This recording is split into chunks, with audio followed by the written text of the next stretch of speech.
گوتم بدھا نے کہا تھا کہ دنیا میں 4 طرح کے لوگ ہوتے ہیں. اس نے دریا کی مثال دے کر کہا تھا کہ وہ 4 طرح کے لوگ ہیں. ایک وہ جو دریا کے اگینسٹ فلو میں تیرتے ہیں یا دریا کے بہاؤ کے خلاف تیر رہے ہوتے ہیں. ایک وہ ہوتے ہیں جو لیفٹ اور رائٹ کر رہے ہوتے ہیں، لیفٹ اور رائٹ میں بھٹک جاتے ہیں، کبھی رائٹ تیرتے ہیں کبھی لیفٹ تیرتے ہیں.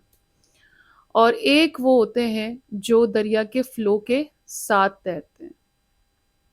اور اس نے یہ بھی کہا کہ جو لوگ دریا کے فلو کے ساتھ تیرتے ہیں وہ ایونچولی سمندر ان کو حاصل ہوتا ہے، کیونکہ دریا سمندر میں گرتا ہے جا کے. تو اس سے ہمیں کیا سمجھ میں آتا ہے؟ Let's break down in the topic of past, present and future. یہاں پہ فلو کے اگینسٹ تیرنے کا مطلب یہ ہے کہ وہ لوگ جو کنٹینیوسلی ماضی میں جیتے ہیں. یہ ہوا، ایسے ہوا تھا تو ابھی بھی ایسا ہی ہونا چاہیے، ایسا ہی ہوتا ہے، میرے ساتھ ایسا کیوں ہوا، وہ مجھے کیوں چھوڑ گیا.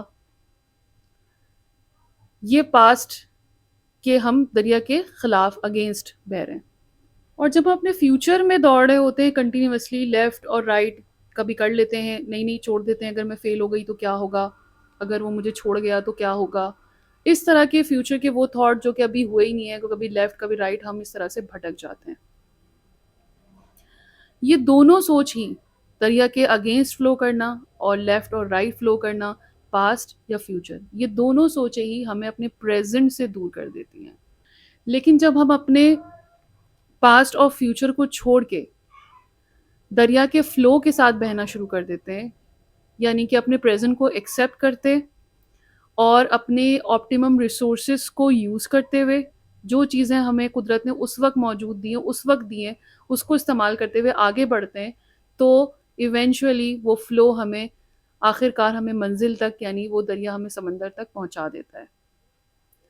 سمندر تک پہنچانے میں کئی دفعہ بیچ میں جھاڑیاں بھی آئیں گی، بیچ میں چٹانیں بھی آئیں گی، اس سے بھی ٹکرانا ہوتا ہے، لیکن ایونچولی جو ہے وہ ہم اپنی منزل تک پہنچ جاتے ہیں.